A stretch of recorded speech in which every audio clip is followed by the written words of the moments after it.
Hello বন্ধুরা, compass ধারাবাহিকের আজকের পর্বে শুরুতেই দেখা যায় টানটান উত্তেজনা। গভীর রাতের একটি পরিস্থিতি। ল্যাবের ভেতরে কেমিক্যাল সাজিয়ে মুখোশধারী সেনাপতি ও মোনালিসা একটি ষড়যন্ত্রের পরিকল্পনা করছে। এই সময় সেনাপতি ফোন করে কম্পাসকে হুমকি দেয়। সেনাপতি ফোনে গম্ভীর স্বরে বলে, নোবেল ফিউচার কলেজের ল্যাব, যে ল্যাব তোমার স্বপ্ন, যে ল্যাবে তুমি অনেক বড় বড় রিসার্চ করেছ, সেই ল্যাবে এখন আগুন জ্বলছে। কম্পাস ভূমি। কম্পাস আতঙ্কিত হয়ে বলে, কে তুমি? কে বলছ?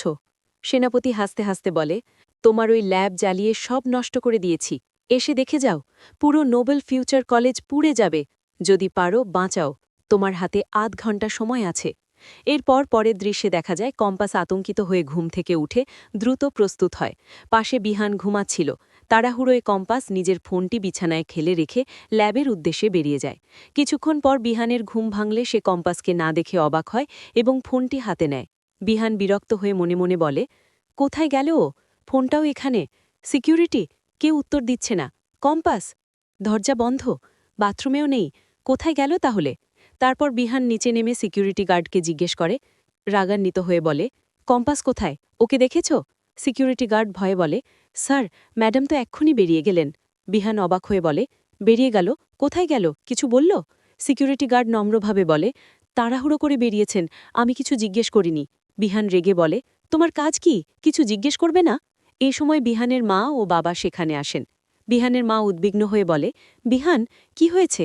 বিহান চিন্তিত হয়ে বলে, মা, কম্পাস বাড়িতে নেই। উনি বেরিয়ে যেতে দেখেছেন কিন্তু কিছু জিজ্ঞেস করেননি। বিহানের বাবা শান্তভাবে বলে, এত চিন্তা করছিস কেন? ফোন কর। বিহান ফোন দেখিয়ে বলে, ফোনটা লক করা, পাসওয়ার্ড জানি না। পরের দৃশ্যে কম্পাস কলেজের গেটের সামনে এসে কিছুটা দ্বিধায় পড়ে। কম্পাস মনে মনে বলে, এটা কি সত্যি ঘটনা, নাকি কেউ আমাকে ভুল পথে নিয়ে আসছে? ঠিক তখনই একটি অচেনা নম্বর থেকে ফোন আসে। কম্পাস ফোনে বলে, হ্যালো, কে বলছেন? শিবু কাকা উদ্বিগ্ন কণ্ঠে বলে, কম্পাস ম্যাডাম, আমি শিবু কাকা, ল্যাবের কেয়ারটেকার। আপনি তাড়াতাড়ি আসুন, বড় বিপদ। কম্পাস চিন্তিত হয়ে বলে, কি হয়েছে? শিবু কাকা কষ্টের মধ্যে বলে, কিছু লোক, বাঁচান।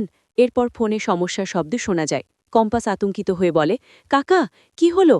পরের দৃশ্যে ল্যাবের ভেতরে সেনাপতি ও মোনালিসা কথা বলছে। মোনালিসা বলছে, এবার কি করবে? সেনাপতি শান্তভাবে বলে, সব শেষ করে দেব। সিসিটিভি বন্ধ, কোনো প্রমাণ থাকবে না। মোনালিসা কঠোরভাবে বলে, যদি প্রতিশোধ নিতে চাও তাহলে শক্ত হতে হবে। সেনাপতি পরিকল্পনা ব্যাখ্যা করে বলে, দরজায় কেমিক্যাল বসানো আছে। দরজা খুললেই বিক্রিয়া হবে, তখন বিস্ফোরণ ঘটবে, কেউ বাঁচবে না। এরপর বিহান বাড়িতে বসে কম্পাসের ফোন আনলক করার চেষ্টা করে। বিহানের মা অস্থির হয়ে বলে, ওর বাবার বাড়িতে ফোন কর। বিহান বলে, ফোন লক করা, পাসওয়ার্ড জানি না।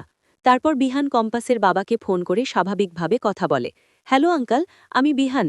কম্পাস কি আপনাদের ওখানে গেছে? না, এমনিই ফোন করলাম, ও ভালো আছে। বিহানের মা চিন্তিত হয়ে বলে, তাহলে মেয়েটা গেল কোথায়? পরের পর্বে এবং শেষ সিনে দেখা যায় কম্পাস ল্যাবে ঢুকে শিবু কাকাকে মেঝেতে আহত অবস্থায় পড়ে থাকতে দেখে এবং তার দিকে এগিয়ে যায়। কম্পাস চিন্তিত হয়ে বলে, কাকা, কি হয়েছে তোমার? ঠিক তখনই দরজার সাথে বাঁধা ফাঁদ সক্রিয় হয়ে যায় এবং ল্যাবে বিস্ফোরণ ঘটে। আগুন ছড়িয়ে পড়ে এবং কম্পাস ভেতরে আটকা পড়ে যায়। এই ছিল আজকের কম্পাস ধারাবাহিকের আপডেট ভিডিওটি। কেমন লাগলো কমেন্টে অবশ্যই জানাবেন, আর ভিডিওতে একটি লাইক করবেন। এরকম ধারাবাহিক সবার আগে পেতে চ্যানেলটি সাবস্ক্রাইব করে রাখুন।